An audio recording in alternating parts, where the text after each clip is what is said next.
সেদিন মন খারাপ করেই বাসায় ফিরছিলেন হামজার বাবা মা। দিনটা ছিল একটু অন্যরকম তাদের জন্য।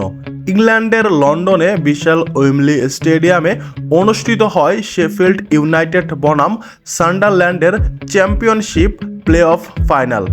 খেলার দিন মাঠে উপস্থিত ছিলেন হামজার বাবা মা, আত্মীয় স্বজন সবাই গিয়েছিলেন ছেলেকে সমর্থন দিতে। মনে ছিল আশা, এই ম্যাচ জিতলেই প্রিমিয়ার লিগে ফিরবে শেফিল্ড আর হামজা খেলবেন বিশ্বের সবচেয়ে জনপ্রিয় লিগে। শুধু পরিবার নয়, বাংলাদেশের বহু ফুটবল প্রেমীও তাকিয়েছিলেন সেই স্কোর লাইনের দিকেই। কিন্তু সবকিছু যায় না পরিকল্পনা মতো। শেষ বাঁশি বাজার আগে স্কোর ছিল 2-1।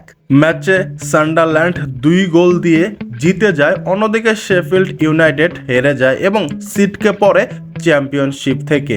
অন্যদিকে হামজার পরিবারকেও মন খারাপ করেই ফিরতে হয় বাসায়। হামজার বাবা মোর্শেদ দেওয়ান চৌধুরী পরে জানায়, আমরা প্রায় 20 থেকে 25 জন সেদিন মাঠে গিয়েছিলাম। ম্যাচটা জিতলে আনন্দের সীমা থাকতো না, কিন্তু হারায় আমাদেরও মন খারাপ হয়। এই ম্যাচের দিকে তাকিয়েছিল বাংলাদেশও, কারণ এখন হামজা শুধু ইংল্যান্ডের খেলোয়াড় নন, তিনি বাংলাদেশের জাতীয় দলের অংশ। গত 25 মার্চ ভারতের বিপক্ষে অভিষেক হয় জাতীয় দলে, আর তখন থেকেই তাকে ঘিরে তৈরি হয় নতুন আশা।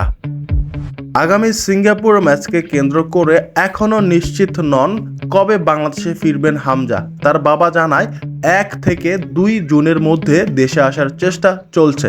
কোরবানির ঈদের কারণে ফ্লাইট পাওয়া একটু কঠিন হলেও বাফুফে থেকে যথেষ্ট সহযোগিতা করা হচ্ছে।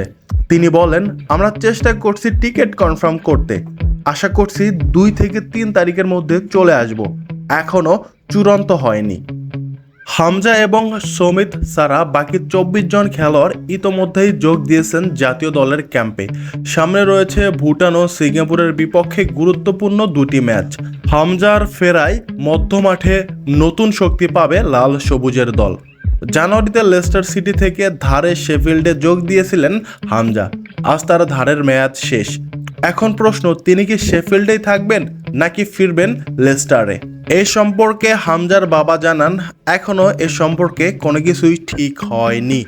মাঠে যেমনই হোক, বাংলাদেশের জার্সিতে হামজা দিয়েছেন সবটুকু। তার উপস্থিতি শুধু দলের নয়, দেশের জন্য গর্বের।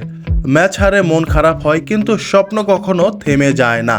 হামজা চৌধুরীর গল্প সবে শুরু হয়েছে। মাঠে নামার অপেক্ষায় এখন পুরো বাংলাদেশ।